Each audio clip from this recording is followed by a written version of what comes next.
Well, a lot's been going on lately since the last time I really made a garage update per se. Still looks like a hot mess in here, but I actually have room to work, kind of, sort of. I have a new voltage regulator for the 67. It's actually on the seat of the 318 there in the box. Still haven't put it on, still haven't fixed the wiring on it. It's kind of just been a back burner project, honestly, just because winter has not really been winter in Wisconsin anymore. We were supposed to get like 3 to 7 inches of snow today, and well, not even enough to turn the driveway white. Basically just a slushy mess. But update on the 318. The engine is back in it as of last night. I just finished torquing down the heads on it, and that's when I called it quits. I have brand new, genuine head gaskets on it, and I have new rings in the engine. And if anyone was wondering, the rings, these are Hastings rings that are in my engine right now. And that is the part number, and on the cover it says Wisconsin engine 2-cylinder.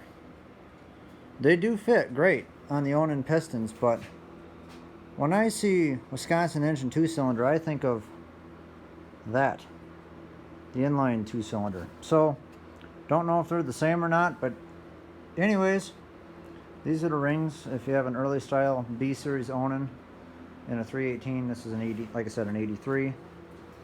Other than that, I did some garage reorganizing, and I finally found my drive shaft that I saved from the Sunstar a couple months ago.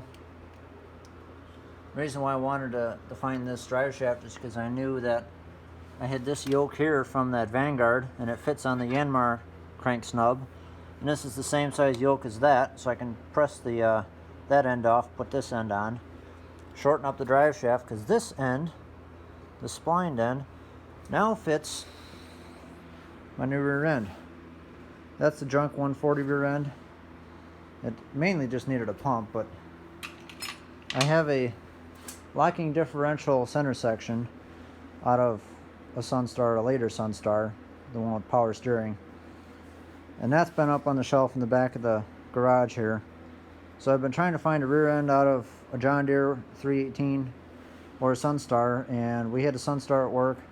It was missing quite a bit, so I made a deal with my boss, got rid of the two-tone case 446, and made a deal, and I got the rear end out of the Sunstar. This is just a single speed because it was a manual steering Sunstar, but nonetheless, this thing fits way better than the 140 rear end did. Main reason, these frame plates here that are bolted to the rear end, and then these vertical portions here on either side, it's 11 inches inside to inside of these L brackets, and the Sears frame is 10 3/4.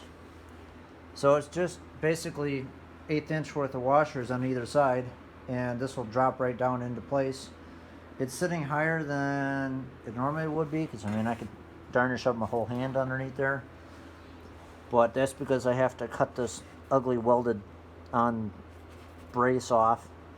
I can weld it on the inside if I wanted to, but I needed to get rid of that, and it's sitting on this nut for this brace to kind of brace this up.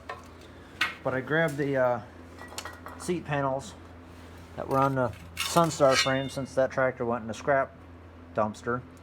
Not as thick as the original frame, but it's at least thick enough that I could patch that side and this huge open side, especially this side. There's really nothing over here that needs a hole anymore, so I can make the frame a lot stronger.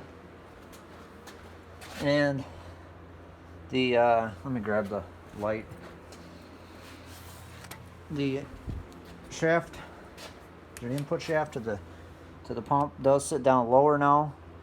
Sits down just a tad bit lower, probably 3/4 of an inch to an inch lower as of right now. The only difficult part is going to be those fittings, because they're pretty darn close to the factory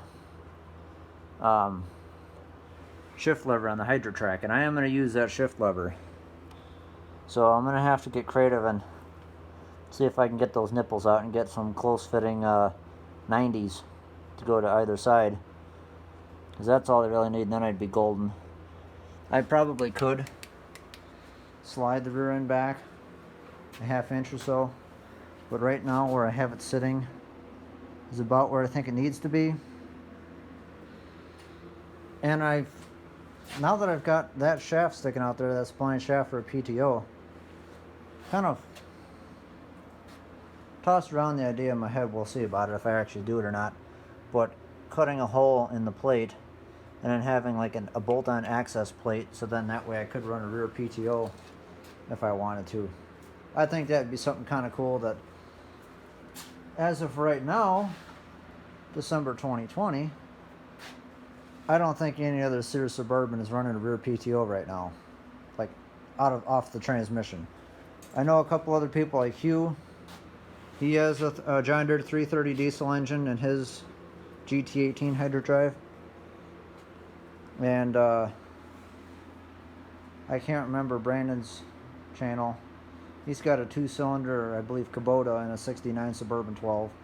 And he's got a rear end out of an Aaron's, which is basically identical to that rear end. But in my applications, I figured, nothing against the other guys. I mean, I'll admit, my inspiration was from Hugh from the get-go. I thought his build was one of the best I'd ever seen.